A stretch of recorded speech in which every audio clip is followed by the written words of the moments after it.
This Week in Connecticut with Dennis House starts now. And welcome to This Week in Connecticut. Greetings, everyone. I'm Dennis House. Devastating flooding, changing several Connecticut communities forever with damage in the tens of millions of dollars. But how will they rebuild? We will talk with the first selectman of Oxford, George Temple. Also, meteorologist Joe Fury on how flooding came so quickly and with such destructive force. And what does the future hold? Is it climate change or something else? Plus, meet the man who was the announcer for the Yukon Huskies, the Hartford Yard Goats, and the Connecticut Sun, Connor Geary. But first, the lead. The historic storm from a week ago today that destroyed homes, washed away bridges and roads, and killed 2 people. The cleanup and rebuilding is underway, but at what cost? And how long will it take? Here's my conversation with the leader of one of the towns decimated by the floods. And joining me now is the first selectman of Oxford, George Temple. And first selectman Temple, thanks so much for being with us here today. And on behalf of all of us here at News 8, our condolences to the families who lost loved ones and to just all the townspeople who have lost so much in terms of the damage. Thank you for being with us. Well, thank you for the expression. It's nice to know that so many people throughout the state, including our elected officials, are behind this. But and we're ready to fight, and we're ready to recover. Let's go back to Sunday. When did you first realize that something was happening? Well, I was at the police station, and it's right next to the river, and I noticed that it was rising, higher than I ever thought it. And we had gotten flood warnings. I get 32 a year. Say beware of local flooding. And I saw that, and then I went back to my car. When I got out of my car, I was ankle deep in water. Wow. So we had to move the police cars, and we didn't get all of them out. In fact, we had really 1 or 2 that were capable of being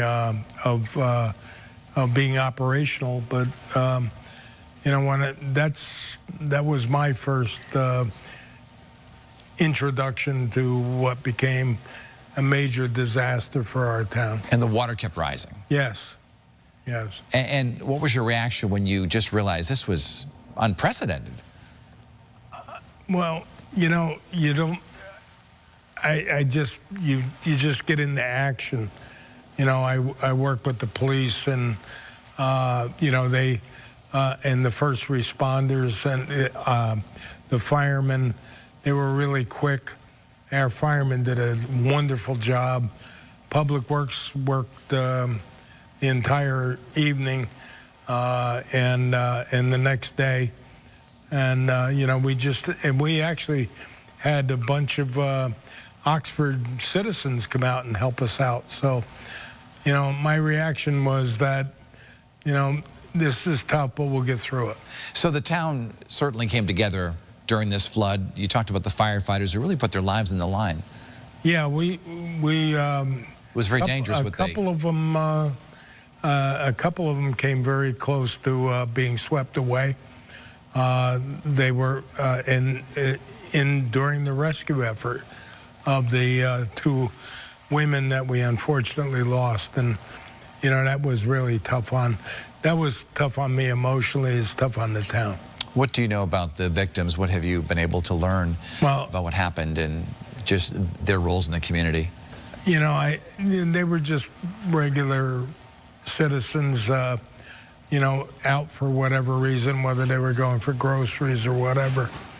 But it was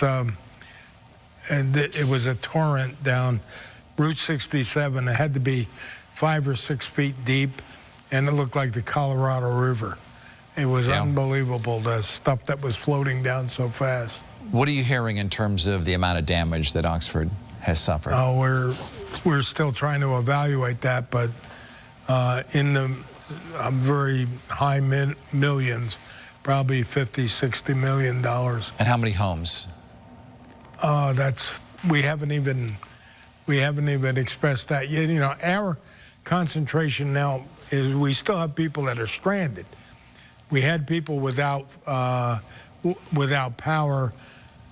Just about an hour ago, I got a call from Eversource, and everybody's been restored of power. So we still have people that are stranded, and as of this date, and we're working on getting them ingress and egress into their house. What kind of conversations did you have with elected officials for help?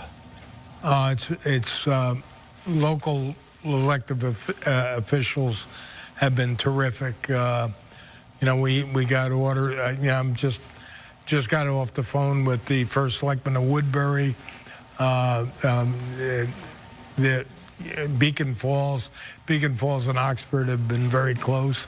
Seymour and Oxford has always been very close. Southbury, they, even though, like, for instance, Southbury's gone through a tough time themselves, no doubt about that, but they're willing to help, and we're willing to help them. What did you learn about Oxford and the people of Oxford during this disaster? I didn't learn anything. I knew it. Oxford's a tough town. It is. And we stick together, and we like each other.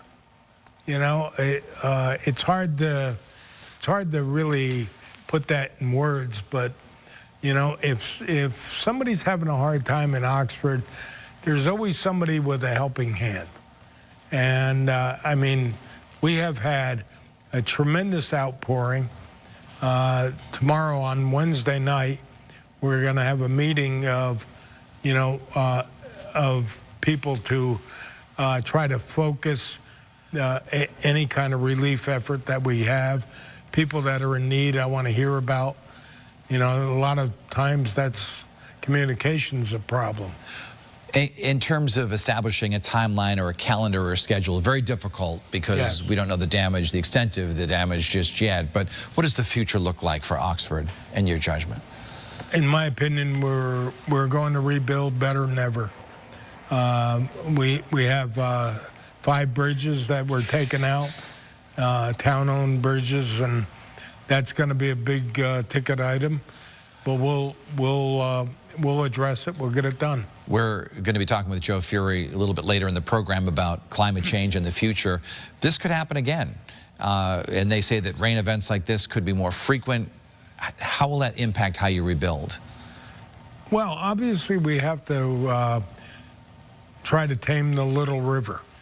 The Little River can become a very big river, I found. As we learned, yes. But